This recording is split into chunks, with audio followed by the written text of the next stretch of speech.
And welcome back to another Econ podcast with Mr. Hagan. On this podcast, we're going to continue to talk about investing. Important to say that this video is not designed for investment advice. Its purpose is educational only. This video and other videos in this playlist are designed to teach about different theories of investing. If you want investment advice, see a professional. All right.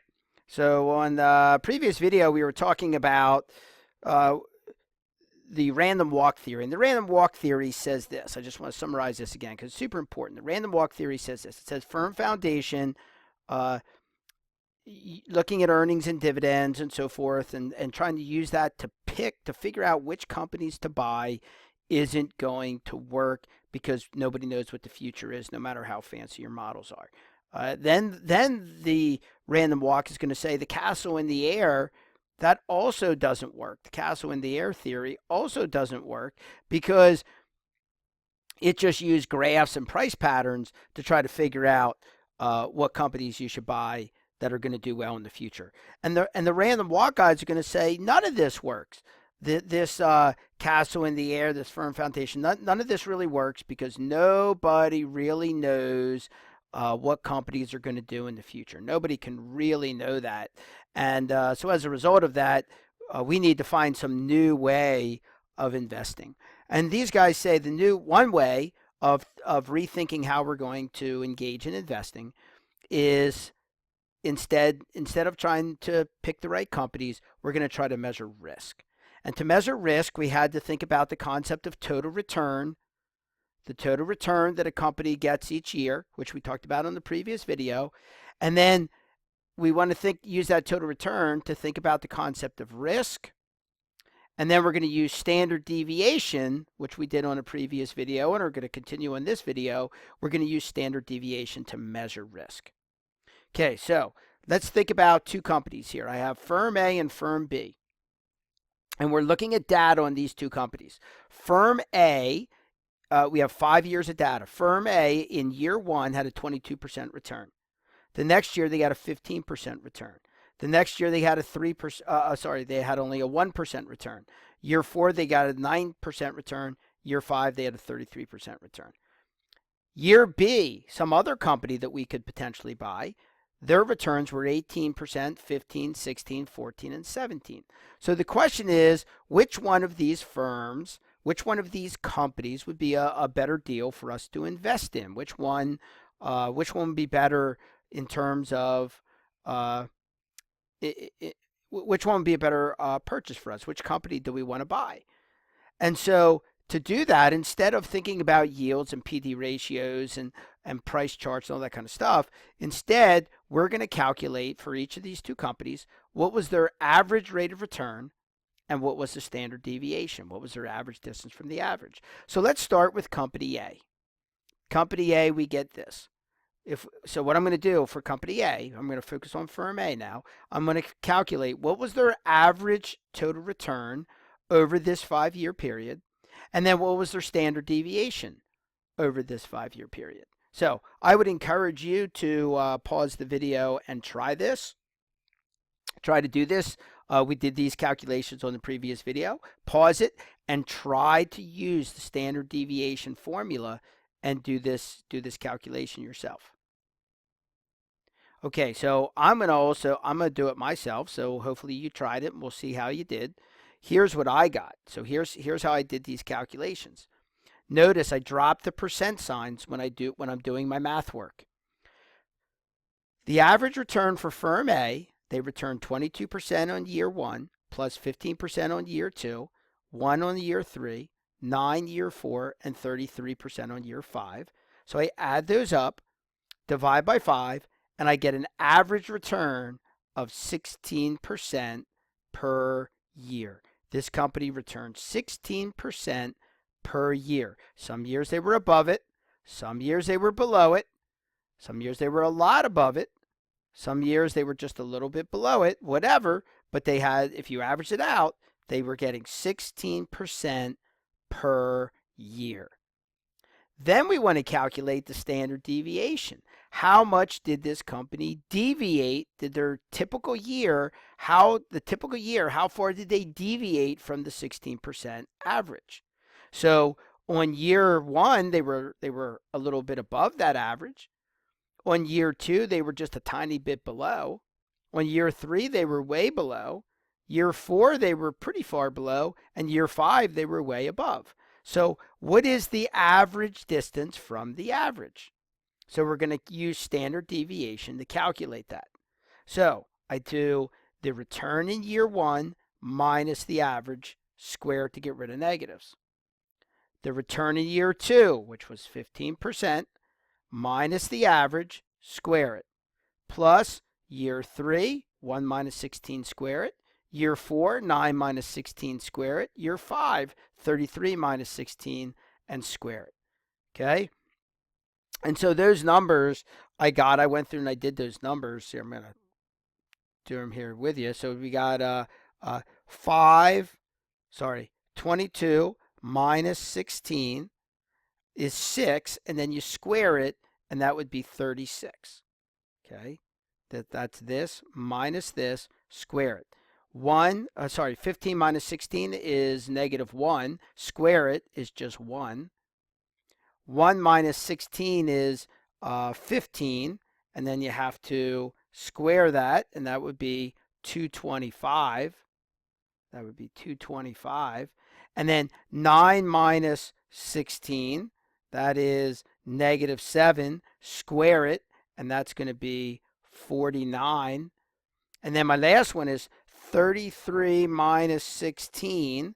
That's 17. Square it, and I get 289. I get 289. Okay?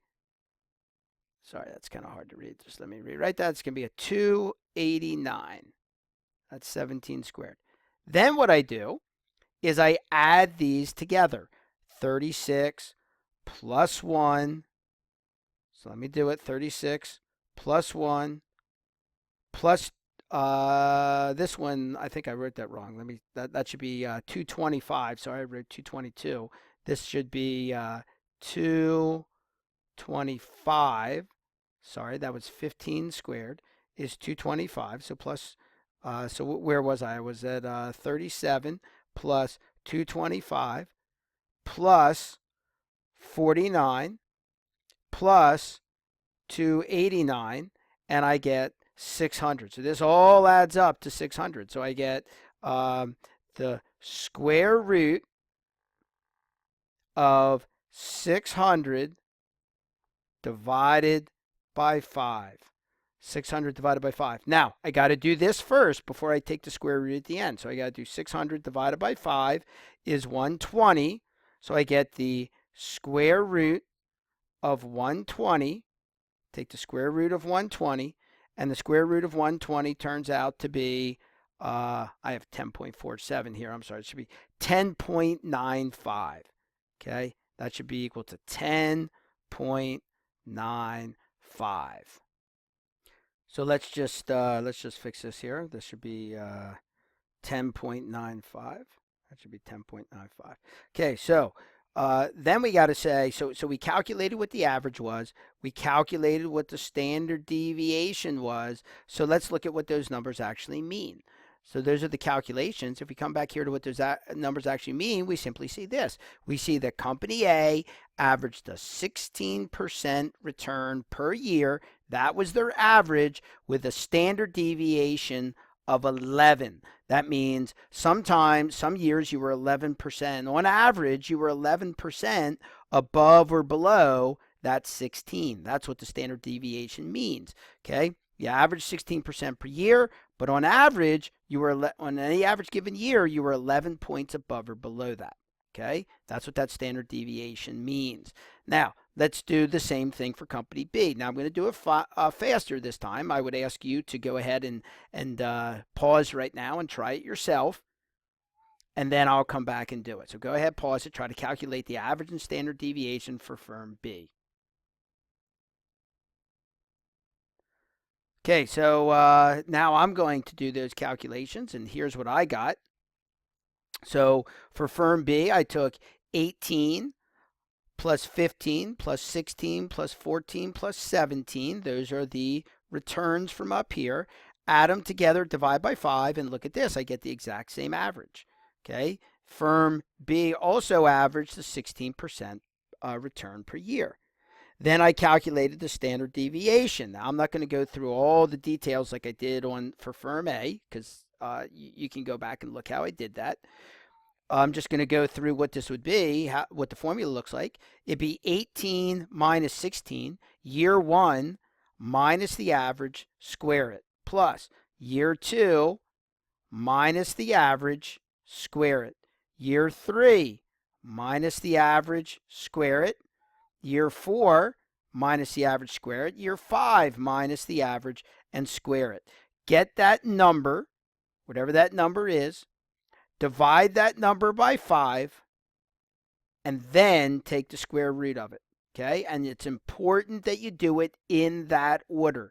You got to do each one of these and square them, add them all together, divide by 5, and then take the square root at the end. That's how you calculate standard deviation, which for this company is 1.41. So let's record these numbers up top. Let's record those numbers because these numbers are going to be important. We have to understand what these numbers actually mean. So what are the meaning of these numbers? Well, both companies, both firms, Firm A and Firm B, returned 16% per year. That was their average. On average, they were 16% per year. But their standard deviations are a lot different. Company A on any given year had a 16% return, but on any given year, they deviated 11% above or below that.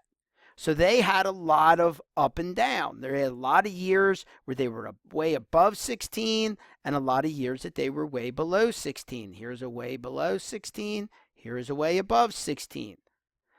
What about Company B? Company B also had a 16% return. However, their standard deviation was much lower. On any one given year, they deviated from the average by only 1.4%.